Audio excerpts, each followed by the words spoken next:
point number 2. If God has you in it, you have enough. Write that down. Okay, I know it don't sound all that deep. If God has you in it, you have enough. Okay, Pastor, I'm looking through my situation. That's not adding up. That doesn't add up. Well, see, you have enough. Hear me. You have enough because God doesn't need much to work with. Let me say it again. If God has you in it, you've got enough because God doesn't need much to work with. That's his testimony. Big giant, big sword, little kid, slingshot. Okay. Big Pharaoh, big army, old shepherd, and a staff. Big conspiracy, big plans, little girl named Esther with a smile. If God has you in it, what you have is enough. See, you have enough to win already because check this out. It's not what you have, it's who you with. Oh my gosh, that's shouting material right there. Because see, listen here, you're with the creator of the universe. You're with the one who lit the fuse and started the Big Bang. You're with the one that blew up the universe like a big balloon. You're with the one that calls the stars and knows them by their name. You're with the one that spins the sun on his fingertips like a basketball. You're with the one who writes the melodies for the wind to whistle. You're with the one that gave the birds the quarters to fly south in the winter and north in the summer. You're with the dude that causes the dew to fall in the morning and the heat to rise in the afternoon. So because you're with him, you got enough. You're not hearing what I'm saying. It's not what you have, it's who you're with. Woo-wee. Oh, man.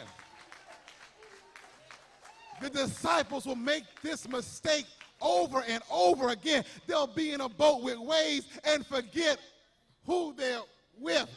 They're going to see people come and get you and forget who they're with. But later on, they're going to really get it in their spirit, and they're going to face all sorts of persecution and stand there and do it because they realize who they're with. So Jesus asked them, well, how many loaves do you have? Go and see. Now, he already knows how many loaves they already have. He was with it. When you read the book of John, this is one of the only stories in all 4 Gospels. The little boy had his lunch. Jesus was there in that morning, and he was with the mama in spirit. He knew what she was going to give him.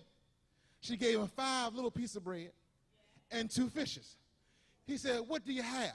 And so when they come, they say, we have 5 biscuits and 2 sardines. Now, you think I'm making that up. The words they used to refer as pieces of bread and refer to little piece of bread and little fish in size. Not only do they not have enough, what they have is really not enough for one person. It's like a little piece of bread and a couple of sardines. It is like they're saying it isn't even enough. They come to Jesus. Now we're saying, here's a good option. They come to him really saying, this is all we got. Peter would eat all this. This is all we got. John would knock that out in a second. This is not enough for anybody. This ain't going to feed our crew. It's like they're saying, we don't even have enough for us. They got a Happy Meal for the Hunger Games. It ain't going to work. Jesus, look at the text. He doesn't even comment on the small portion they brought. Simply because they could have brought nothing.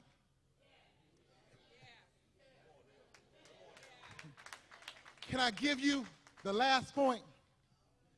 It's possible simply because he's done more with less. He created the universe out of nothing. He surely can fix the situation. Look, he's done more with less. Let me help you. Oftentimes, God will do a big thing in your life, and then the following year do something that's not even remotely close to that size, and you're freaking out. And he'll remind you, hold on, you had a $10,000 problem last year, and you had $5, and I fixed it. That was 2014. You got a $50 problem in 2016, and you got $49. Why are you freaking out? I've already done more with less. And so you got something for me to work with? What you mean? I built the universe with nothing but my breath. I built the sky with nothing but a twinkle in my eye. Wait till I snapped my fingers and mountains jumped up. I did this and the water started pouring. I can work your situation out.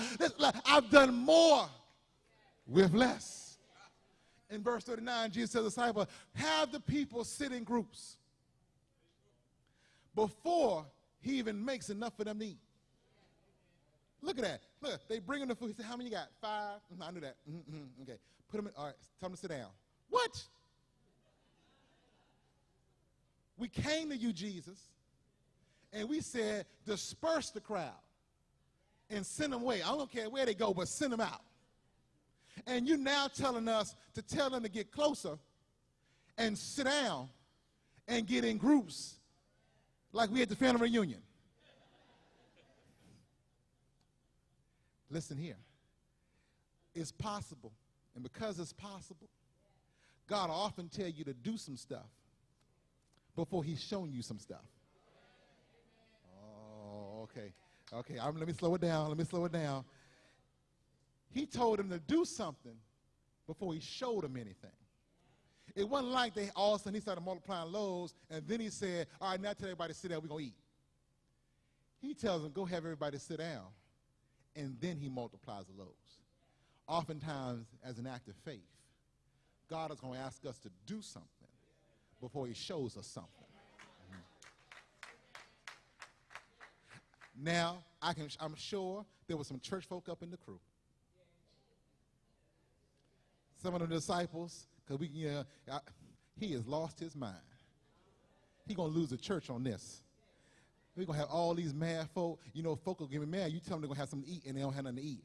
This is going to be a problem. They're going to put us in the free press. It's going to be oh, Jesus, he lost the ministry. Now, look, nobody would have got mad if he ain't healed Sister June. But this food thing, this going to mess it all up.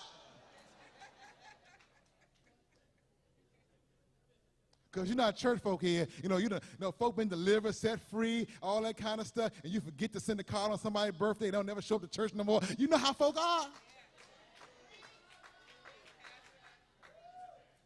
Amen. You don't loan them $1,000, and you don't visit in the hospital at one time. They don't love me no more. The preacher don't love me. What? You know they're going to get mad on this food. They were standing, now they sitting. They were loosely gathered. Now Jesus told them to come on and sit down. See, at this point, some church folk would have had a fit. It ain't going to work. Why are we doing this? This don't make no sense. This was not well thought out. Well, you know the rest of the story. Jesus multiplied that half meal and turned it into a full-course buffet. What seemed impossible was possible. What seemed insurmountable was conquerable. What seemed outlandish was well within the Lord's purview. What seemed unachievable and unconceivable was possible. What do you know? Look, you got to get some supernatural imagination when you come to God. Instead of coming to God and telling him what to do, you want to say, God, what do you want us to do? Oh, you want us to sit everybody down? What you going to do? Whatever you going to do, I know it's going to be bad. What is God telling somebody there? Look, you need to stop thinking stuff is impossible. This ought to be the year you go back to school. This ought to be the year that you say, I'm going to live and not die. This ought to be the year I'm going to make up what the devil has stole from me. This is the year I'm not taking no for an answer. I'm going to work it and keep working until I get it done. There was some stuff I put on the back burner, and I said I'll never have it. This is the year to say it's time for me to make. I don't want you going into 2016 with impossible is part of your vocabulary. The only thing that should you be saying is possible. It's possible. Somebody say it ain't going to be done. You're not going to make it. It's not going to work out. Your mama never did it. Your daddy never did it. You ought to look at them and say, it's possible. What you got to bring is not what I got. It's who I'm with. Stand to your feet. That's all I got.